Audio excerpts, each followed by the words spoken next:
రచ్చ రాజకీయం at the rate of 5 PM కు స్వాగతం. నేను మీ ఫజల్. ఈరోజు బులెటిన్లో హైదరాబాద్లో గ్రేటర్ ఎన్నికల కోసం అన్ని రాజకీయ పార్టీలు సమాయత్తం అవుతున్నాయి. ఎవరి వ్యూహాల్లో వాళ్ళు ఉన్న నేపథ్యంలో నేపథ్యంలో 10 లక్షల ఓట్లు గల్లంతవుతున్నాయి. అయితే ఈ గల్లంతైన ఓట్లు ఏ రాజకీయ పార్టీపై ప్రభావం చూపుతాయి, గ్రేటర్ ఎన్నికల్లో రిజల్ట్ ఎలా ఉండబోతుంది అన్న చర్చను మనం ఈ బులెటిన్లో చూద్దాము. దీంతోపాటు నైని బొగ్గు గనుల నుంచి 4,000 టన్నులతో ఎన్టీపీసీకి మొదటి బొగ్గు రైలు వచ్చింది.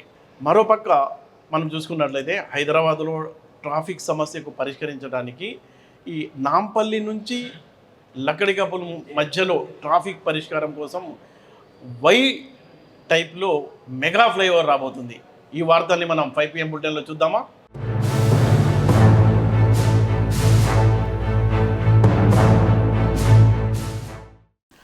హైదరాబాద్పై పట్టు సాధించాలని రాజకీయ పార్టీలు ఎవరి వ్యూహంలో వాళ్ళు ఉన్నారు. ఎందుకంటే గ్రేటర్ ఎన్నికల నేపథ్యంలో రాష్ట్ర ప్రభుత్వం కూడా త్వరలోనే గ్రేటర్ ఎన్నికలు జరిపించాలని కసరత్తు చేస్తుంది. మరోపక్క సంక్షేమ పథకాలను అమలు చేస్తుంది. ఇక్కడ పార్టీని తమ ఆధిపత్యం చూపించుకోవాలని కాంగ్రెస్ పార్టీ, ఇంకా ప్రతిపక్ష పార్టీలు బీజేపీ, బీఆర్ఎస్, ఎంఐఎం పార్టీ అందరూ తమ తమ వ్యూహాల్లో నిమగ్నమై ఉన్నారు. మరోపక్క ప్రక్రియ కొనసాగుతుంది. అయితే న్యూస్ ఏంటంటే ప్రక్రియలో హైదరాబాద్ జిల్లాలో 10 లక్షల ఓట్లు గల్లంతండి. ఇప్పుడు అధికారులు చెప్తున్నారు చనిపోయిన వాళ్ళు అంతమంది చనిపోయారా అంటే, లేకపోతే వలసలు వెళ్ళిపోయారా? అయితే ఈ ఓట్లు ఏవైతే ఉన్నాయో ఈ 10 లక్షల ఓట్లు ఏ పార్టీ కుంభం ఉంచనుంది, ఎవరి రాజకీయ సమీకరణలు మారిపోతాయి అనేది చాలా ఉత్కంఠగా మారింది.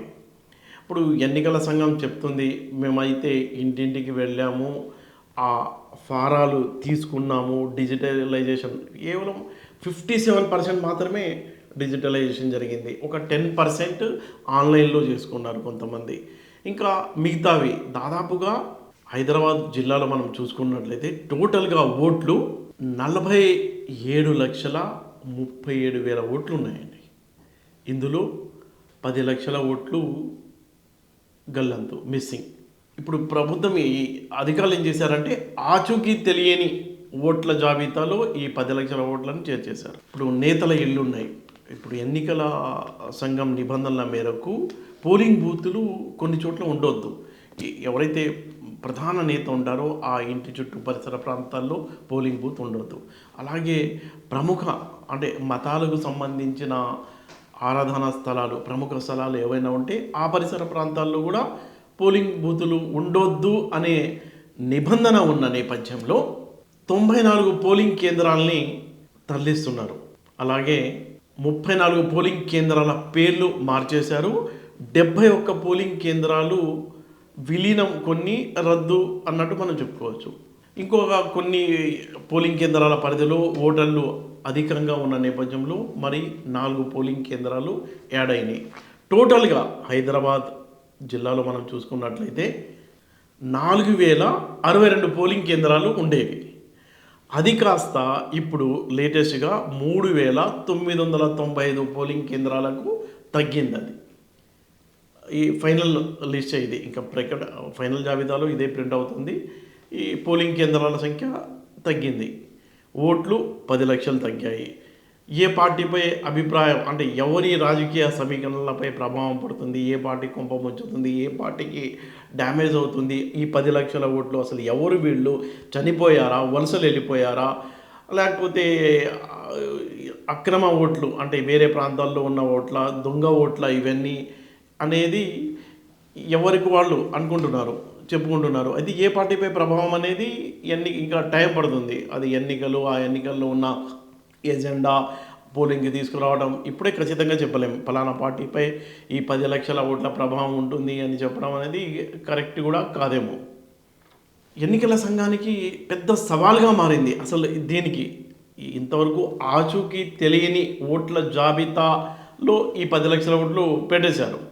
అలాగే తెలంగాణ మొత్తం మనం చూసుకున్నట్లయితే 56 లక్షల ఓట్లండి గల్లంతు టోటల్గా. ప్రక్రియ అంటే ఇది ఫైనల్ జాబితా కాదు, ఇప్పటివరకు ఉన్న సమాచారం. అది ఇంకా టైం ఆగస్టు 10 వరకు ఉంది కానీ పెద్ద మార్పు ఉండదు అన్న క్లారిటీ అధికారులకు ఉంది. ఫైనల్ జాబితాలో కూడా దాదాపుగా ఇదే రిపీట్ అవ్వచ్చని అధికారులు చెప్తున్నారు.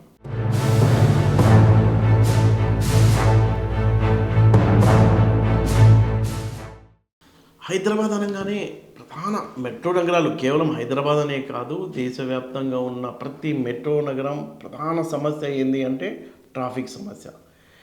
ఈ ట్రాఫిక్ సమస్య అధిగమించడానికి కొన్ని ఏరియాల్లో ప్రధాన కూడళ్లలో 1 కిలోమీటర్ దాటడానికి కూడా గంట సేపు పడుతుంది.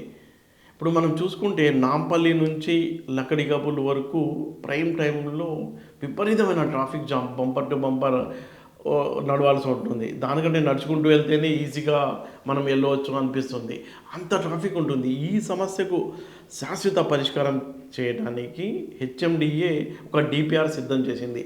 వై మోడల్లో మెగా ఫ్లైఓవర్కు డిజైన్ చేసింది. దీంతో ఈ ఫ్లైఓవర్కు ప్రభుత్వం కూడా సూత్రప్రాయంగా అంగీకారం తెలిపింది. ఈ ఫ్లైఓవర్ కనుక వస్తే టోటల్గా అసలు జీరో ట్రాఫిక్ అని చెప్పుకోవచ్చు. ఎలా ఉంటుందంటే ఇది నాంపల్లి ఏదైతే తెలుగు యూనివర్సిటీ ఉందో అక్కడ నుంచి ఈ ఫ్లైఓవర్ స్టార్ట్ అవుతుంది. 1.5 కిలోమీటర్ ఫ్లైఓవర్ ఇది అనుకోండి. 3 లేన్ల ఫ్లైఓవర్ నిర్మించబోతున్నారు. ఇది ఎలా అవుతుందంటే పబ్లిక్ గార్డెన్ మీదుగా అసెంబ్లీ వెనకాలుగా రైల్వే ట్రాక్ ఉంది కదా, ఆ రైల్వే ట్రాక్ మీదుగా లక్కడికపుల్ జంక్షన్లోకి వచ్చి కలుస్తుంది. కేవలం 1 వే మాత్రమే ఇది. లక్కడికపుల్ జంక్షన్లో కలిసిన తర్వాత అక్కడ వై షేప్లోకి మారుతుంది. ఒకటేమో మాసప్ ట్యాంక్ వైపుకు 400 మీటర్లు, ఇటు ఖైరతాబాద్ జంక్షన్ వైపుకు 535 మీటర్లు వై షేప్లోకి వెళ్ళిపోతుంది. దీంతో ఇది కంప్లీట్ అయిపోతే ట్రాఫిక్ ఇప్పుడు ఈ 2 శాఖలు ఉన్నాయి కదా, వై షేప్లో మాసప్ ట్యాంక్ వెళ్ళే దాంట్ వైపు 2 లేన్లు, ఇటు ఖైరతాబాద్ జంక్షన్ వైపు 2 లేన్స్ నిర్మిస్తున్నారు. అంటే మెయిన్ దాంట్లో 3 లేన్స్కి వచ్చి ఇక్కడ 2 అంటే 4 లేన్గా డివైడ్ అయిపోతుంది. ఇటుపక్క 2 అటుపక్క 2. ఈ టోటల్ ఏదైతే ఇక్కడ నాంపల్లి నుంచి ఇప్పుడు ఖైరతాబాద్ వరకు ఇటుపక్క మాసప్ ట్యాంక్ వరకు చాలా వరకు ట్రాఫిక్ లేకుండా ట్రాఫిక్ మేజర్ పరిష్కారం వై షేప్ ఫ్లైఓవర్తో సొల్యూషన్ చూపిస్తున్నామని అధికారులు చెప్తున్నారు. రేవంత్ సర్కార్ అధికారంలోకి వచ్చిన తర్వాత హైదరాబాద్ అభివృద్ధి పైన ఆయన చాలా సీరియస్గానే దృష్టి పెట్టడంతో పాటు మౌలిక సదుపాయాల కల్పనపై దృష్టి సారిస్తున్నారు. అధికారులకు కూడా ఆ దిశగా ఉరకలెక్కిస్తున్నారు. సిటీలో ప్రధానంగా ఉన్న సమస్య ట్రాఫిక్ సమస్య కనుక పరిష్కారం అయితే చాలామంది ఇక్కడ రావడానికి పనిచేయడానికి మనం చూడవచ్చు. కొద్దిపాటి వర్షం పడినా లేకపోతే ప్రైమ్ టైంలో గంటలు తరబడి ట్రాఫిక్ జామ్ అవుతూ ఉంటుంది.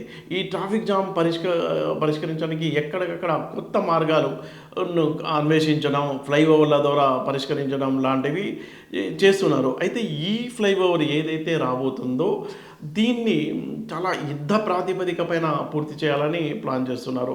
అయితే ఇప్పుడు ఈ మెట్రోకు సంబంధించిన లేన్ అసెంబ్లీ ముందు నుంచి ఉంది కాబట్టి దానికి ఆ రోడ్డు పైన డిస్టర్బ్ కలగకుండా నాంపల్లి నుంచి ఏదైతే తెలుగు యూనివర్సిటీ దగ్గర నుంచి ఈ ఫ్లైఓవర్ స్టార్ట్ అయిపోయి అసెంబ్లీ బ్యాక్గ్రౌండ్ ఏదైతే ఉందో రైల్వే ట్రాక్, ఆ ట్రాక్ల మీదుగా అసలు ఇంతవరకు ఎవరు ఆ లైన్లో ఆలోచించలేదు. అసలు ఆ పైనుంచి ట్రాఫిక్ టోటల్గా బ్యాక్ సైడ్ నుంచి అటు పక్కకి అంటే లక్కడికపుల్ వైపు వెళ్ళిపోయి అక్కడి నుంచి ఇటు మెహదీపట్నం, టోలీ చౌకి, ఆ తర్వాత గచ్చిబౌలి ఇదంతా సాఫ్ట్వేర్కు సంబంధించిన ఏరియా కాబట్టి అటు వెళ్ళే ట్రాఫిక్ పెద్ద ఎత్తునే ఉంటుంది. కాబట్టి ఇదంతా ఇటు ఒక పక్కకి వెళ్ళిపోతుంది. ఇటుపక్క అమీర్పేట్, కుకట్పల్లి వైపుకి వెళ్ళే ట్రాఫిక్ ఇటు ఖైరతాబాద్ జంక్షన్ మీదుగా మళ్ళీ ఇచ్చడానికి అవకాశం ఉంటుందని అధికారులు చెప్తున్నారు.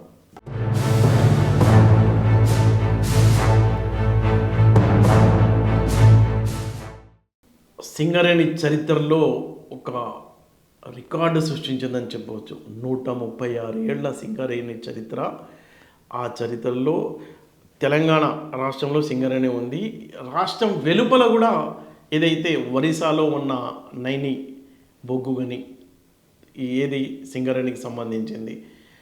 ఆ నైని బొగ్గు గని నుంచి ఈరోజు ఉదయం, గురువారం ఉదయం 59 వ్యాగన్లలో 4000 టన్నుల బొగ్గు, అంటే ఇప్పుడు సింగరేణి సంస్థ, ఆ సంస్థకు సంబంధించి రాష్ట్రం వెలుపల ఉన్న గనులు అక్కడ సింగరేణి సంస్థే తవ్వకాలు జరిపింది. సింగరేణి ఆధ్వర్యంలో నడుస్తున్న థర్మల్ పవర్ ప్రాజెక్ట్ ఏదైతే ఎన్టీపీసీ ఉందో జైపూర్లో ఉన్న ఎన్టీపీసీలో ఈ థర్మల్ పవర్ ప్రాజెక్ట్ కోసం ఈ బొగ్గుతో 59 వ్యాగన్ల 4,000 టన్నుల రైలు చేరుకోవడం, అధికారులందరూ చాలా పండగ వాతావరణంలో ఆ ట్రైన్కు స్వాగతం పలికారు.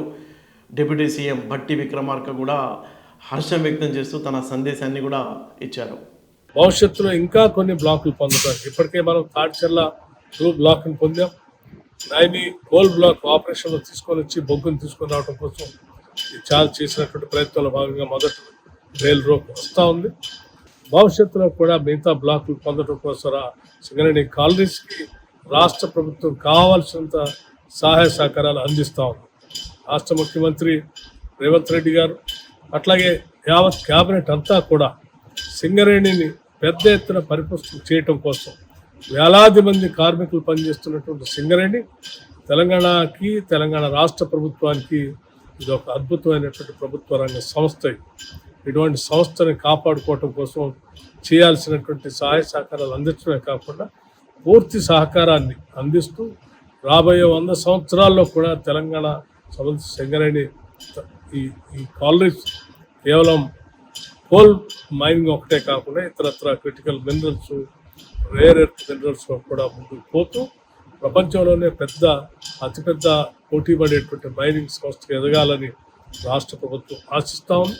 ఈరోజు మరొకసారి నేను ఈరోజు సింగరేణి కాలనీకి సంబంధించిన అనేక రకాలైనటువంటి మైనింగ్ సంబంధించిన మెషినరీ, అత్యాధునికమైనటువంటి మెషినరీ ప్రపంచంలో ఎక్కడెక్కడ అందుతూ ఉందో చూస్తున్నటువంటి ప్రక్రియలో భాగంగా ఈరోజు క్యాటర్పిల్లర్ సంబంధించినటువంటి మైనింగ్ ఎక్విప్మెంట్, మైనింగ్ విధానం, అట్లాగే ఇక్కడ జరుగుతున్నటువంటి నూతన టెక్నాలజీ ఆవిష్కరణలన్నీ కూడా గమనిస్తూ గమనించే ప్రక్రియలో ఈరోజు మొదటిసారి మనకి ఇవాళ నైని బ్లాక్ నుంచి మొదటి రైల్ రోకో కోల్ కూడా సింగరేణి థర్మల్ పవర్ ప్రాజెక్టుకు వస్తున్నటువంటి శుభ సందర్భంలో మనస్ఫూర్తిగా సింగరేణిని అభినందిస్తూ ఇది భవిష్యత్ తరాలకి ఉజ్వలమైనటువంటి భవిష్యత్తు అందించే ఒక నూతన ప్రక్రియ.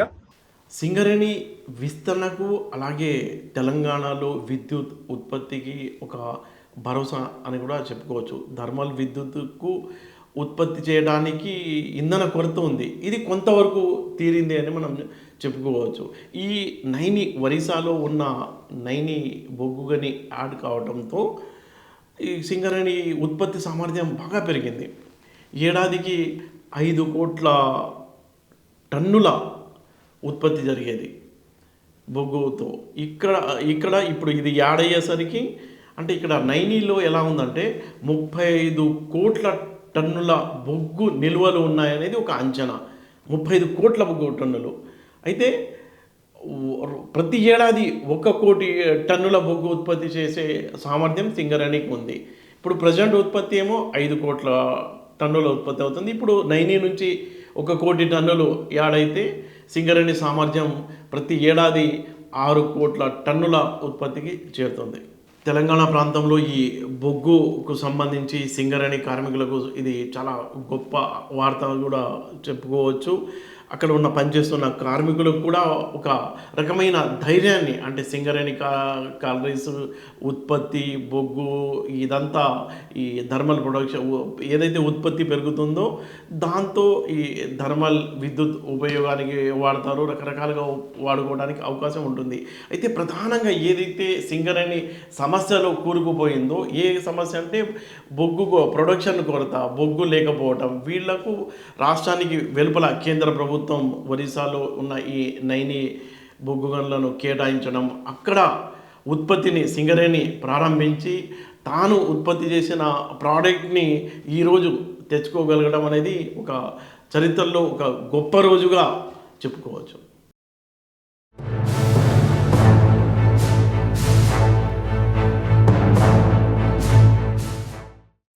చూస్తూనే ఉండండి రచ్చ రాజకీయం. రేట్ ఆఫ్ 5 PM రేపటి బులెటిన్లో మళ్ళీ కలుద్దాం.